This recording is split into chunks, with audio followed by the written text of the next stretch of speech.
So, California has lost over 800,000 residents, one electoral vote, and a congressional seat. And the trend shows no sign of stopping. If the trend continues, which polls suggest it will, California stands to lose more congressional seats and tens of thousands of more people. If that's a success story, I can only imagine what a failure looks like. And now, on top of that, only 16% of all Californians can afford a median-priced home. That's not going to work out well. Let's get into it. Here we go. New report shows just 16% of Californians can afford to buy a home. Affordability, home affordability, massive issue. Here in Seattle, we got the same deal. We're upper left USA. Kids can't afford a home. By kids, I mean millennials. Even if both of them are working, some kind of family structure. We don't want to be too, non-inclusive, but maybe a husband and a wife. I don't know. I'm just throwing that out there. Each got to make over $100,000 to basically afford a home, because Washington, a lot of Seattle's median housing prices are very similar to California's. We're leading the pack there. In a recent Bloomberg report, data shows that a shockingly low number of California residents can afford to purchase a new single-family home, making the dream of purchasing a home and starting a family a distant and fading memory. I don't think it's a distant and fading memory. It is, you got to kind of rework what your priorities are, how much you're willing to work, and how far you're willing to commute. That's the big kicker, right? Well, when you're talking all of California, only 16%, kind of tells you where you're at. Only 16% of households could qualify to purchase a median price single-family home in the second quarter of 2023. California Association of Realtors reported Friday. That's down from 19% in the first quarter and 17% a year earlier. The least affordable counties in California are the usual suspects. Mono County, home to Mammoth Lakes, super expensive area, right? It's the least affordable county in the state, with only 5% of residents able to qualify for a home purchase. Santa Barbara, 10%, San Luis Obispo, 11%, and Monterey and Orange County, 12% respectively. They close out the top five. Now, those are some of the more dense, more desirable counties within California. So you can imagine the offset with, counties that are further inland that don't have the population base. You're talking about averages here, right? Los Angeles County came in at 15% in the Housing Affordability Index. San Bernardino County was the most affordable county in Southern California with an affordability rating of 30%. But then you got to live there, right? Astonishingly, though, it's not where the nightmare ends. The report goes on to say that in order to purchase a median price single-family home in California, residents must have a minimal annual income of over $200,000 to afford it. And that's on $830,000 for an existing single-family home at California's median price of $830,620. Buyers in the second quarter needed a minimum annual income of $208,000. That's for a 30-year fixed mortgage and a 20% down payment, just basically conforming. You're not even talking jumbo. Loans are on condos and townhomes with a median of $640,000. They require $160,000 total income. So when we talk about the next generations trying to get their little piece of American dream, housing is a massive, massive component of that. And I think everybody they're aware that housing has become, whether you're paying rent or you're paying a mortgage, housing has become just super, basically not affordable for the masses. For, 84% of Californians, they can't afford a home. How many incomes, how many, folks do you have in your life that are millennials that are making $200,000 between two of them? I know we've got a bunch here in Seattle, but that's the tech bros. That's the tech world that we live in, and where kids are just making, 150 grand just right off the bat. But the vast majority of folks don't fit those parameters. That is the battle. And even with all these tech bros, I mean, I know quite a few here in the Seattle area, and they want to live in the nicer areas, but just no can do there, because you're talking over $1 million for basically a starter home. It's just it's not affordable. But this is where we sit because of demand with big cities. This is what's happening. Demand with housing in California. This is how you get there. It continues to look like the Golden State is not a place where people can live a decent middle-class lifestyle, but it hasn't been for a lot of years, right? And people just want to complain about affordable housing.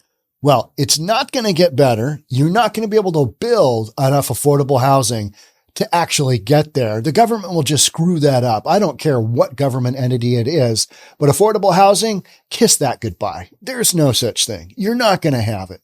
I mean, all the regulations they put place, developers, they're out. They're trying to make their buck, right? They're trying to make their piece of the American pie.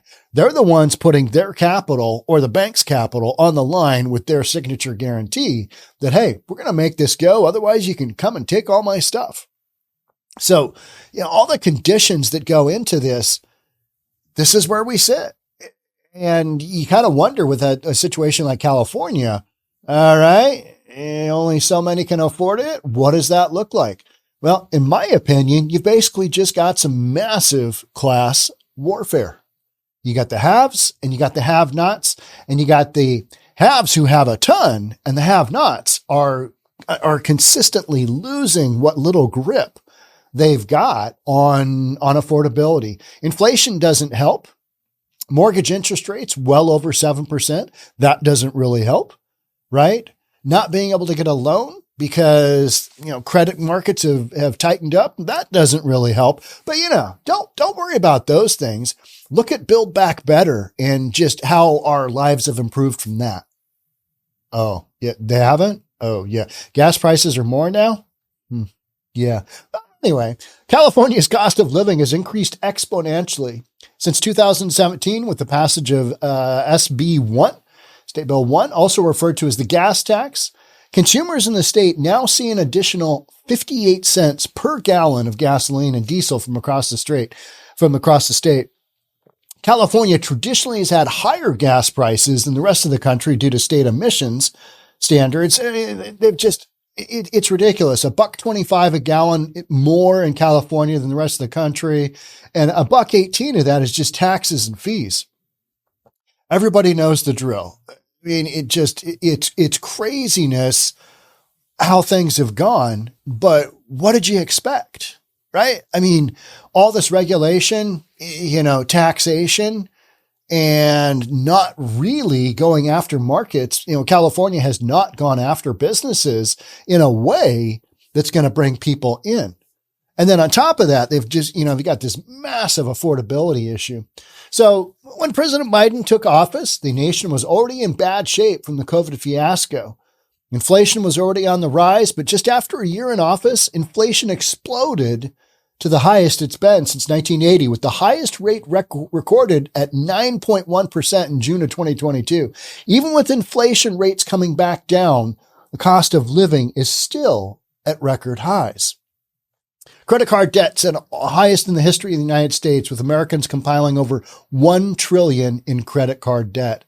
We are feeling the effects. As a real estate guy, as a guy who owns a real estate brokerage and an appraisal company, man, residential real estate, which we knew needed to be slowed down, the markets needed to take a little breather. We have just basically put a stranglehold on those residential markets because nobody wants to sell because they're going to have to go out and get a mortgage at 7 point what when they're so used to having 2 point what mortgage rates there for a while, or even 3%, even 4% versus 7.5%, which is where we kind of sit right about now. Those are massively different numbers. And you might not pay attention to mortgage rates, but I sure do, because my businesses depend on them as far as a liquidity factor to the residential markets, as far as people can be able to get it a loan. And so now they've got the exact same circumstance. Maybe they've got the exact same down payment. They want to buy a house a couple of years later. No can do, because you got to pay a bunch more for that home as far as your monthly mortgage debt service goes, right? And all other conditions remain the same. So more Californians and a majority of Americans are currently living from paycheck to paycheck. In a new report, 61% of Americans reported living paycheck to paycheck, with 3.3 million California residents reporting the same. That's because our expenses have gone through the roof. You've had inflation take hold. You've had gas prices. You've got utility prices. But don't worry, we're going to go all green and it's going to solve everything. There's going to be a little bit of pressure on the power grid, but we're going to work our way through as we just eliminate natural gas. I mean, some of the stuff that you've got going on out there, it makes zero sense, right? So the policies that come out of Washington, D.C., and especially out of the California state legislature, are not helping with any of this. They're going the other way, right? Going the other way.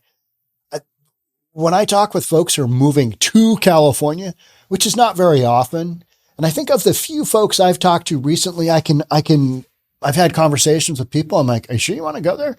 Is that really where you want to go? And typically it's because they're moving from here down to Google, down to Mountain View in California.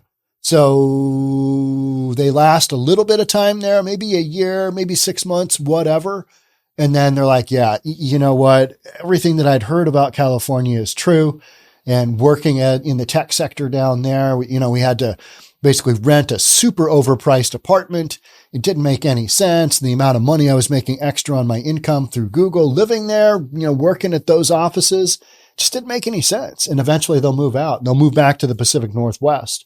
That's, you either see that or you see people moving to Florida, moving to Texas, because they're kind of convictions of where Washington state is headed. And I don't disagree with them.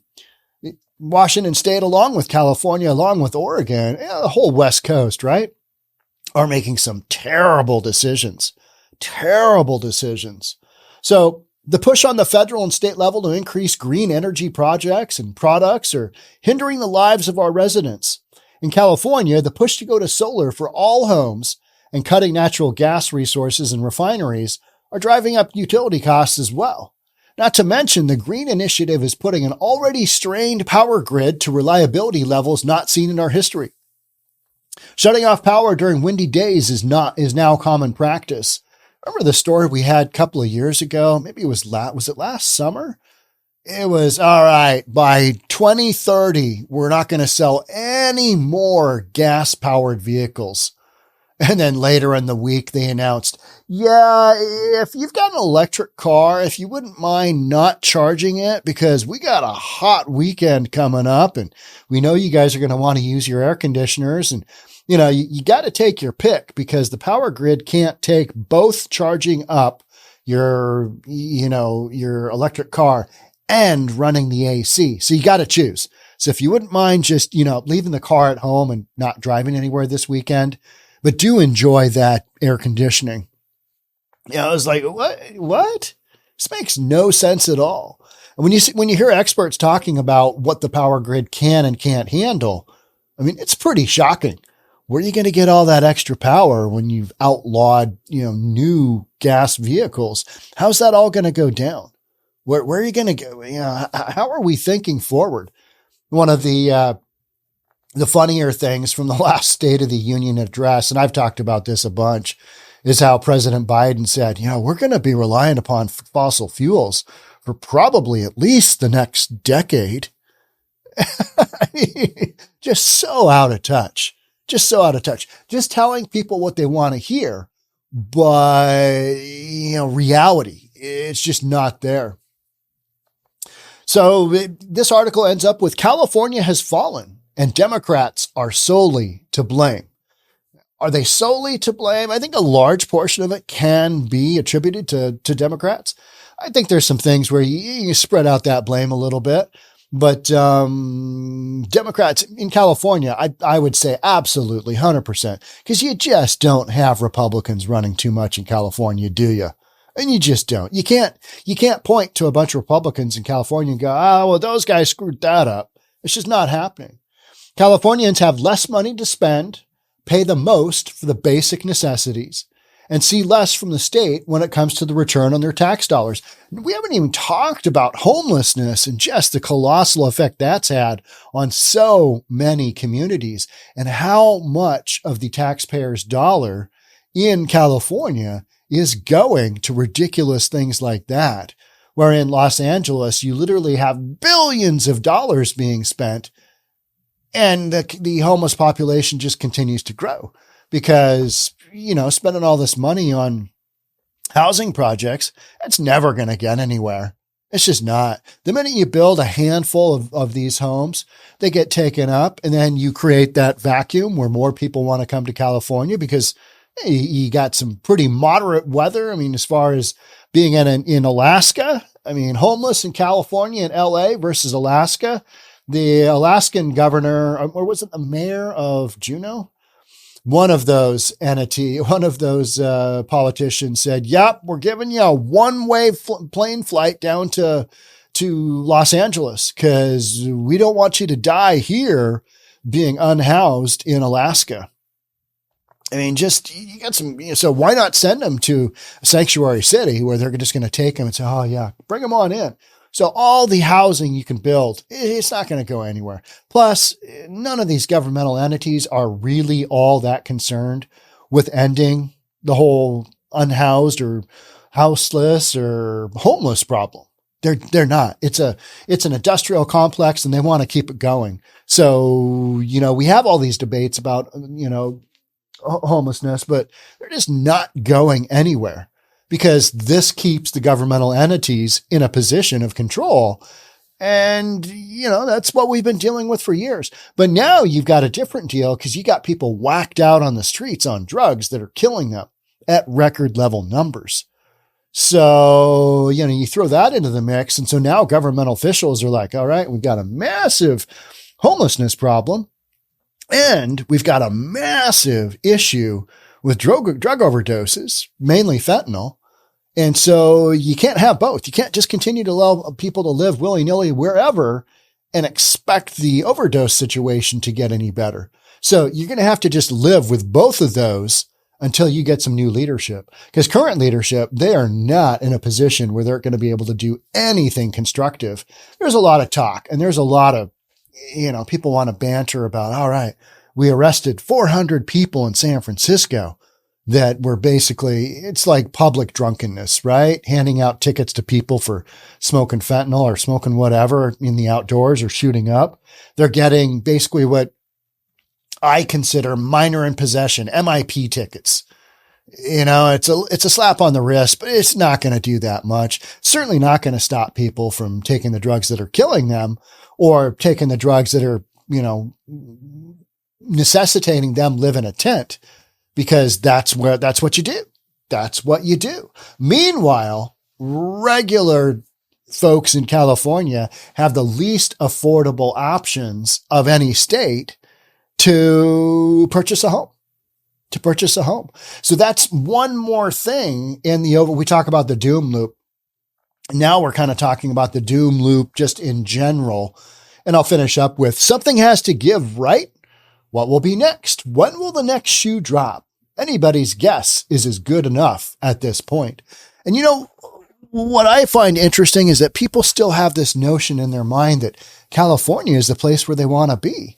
But when you start to stack up all the facts, you're like, why would you want to go there? Well, you've got diversity. You've got some really good food. The sun shines a lot. I know you got smog. Remember when smog used to be a big deal in LA?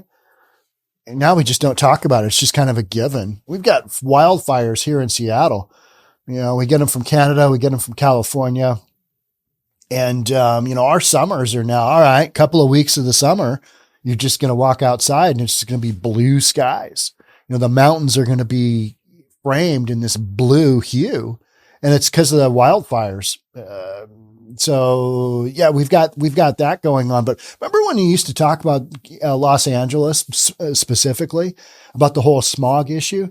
You've got so many of those things going on now that smog that's the least of your concerns. Gas prices, food prices. And now, I mean, even by historic standards, less of the population can afford a home. So that doesn't, I was hinting at the doom loop, and the doom loop it's more of a greater, the doom loop basically applies to the downtown core and commercial real estate. But I think there is also a doom loop to California in general, because you've had so much failure on a governmental and societal level of, things that are happening where people are saying, I don't want to move there. I don't want to deal with that. I don't want to deal with the state income tax. I don't want to deal with the crime that's just seemingly running uncontrolled. I don't want to deal with the cost of food. I don't want to deal with the cost of housing. I don't want to deal with the cost of utilities. All of that stuff goes into this kind of package. And 800,000 residents. Yeah, but California's got how many million? Is it 40 million? Is it 38 million? Something like that. I mean, it's an enormous number, right? I mean, bigger than most countries, right? Bigger than most countries. And I shouldn't say most, but a lot of countries, right? I don't know what that actual number is, but the firepower of California's economy is bigger than the majority of most countries.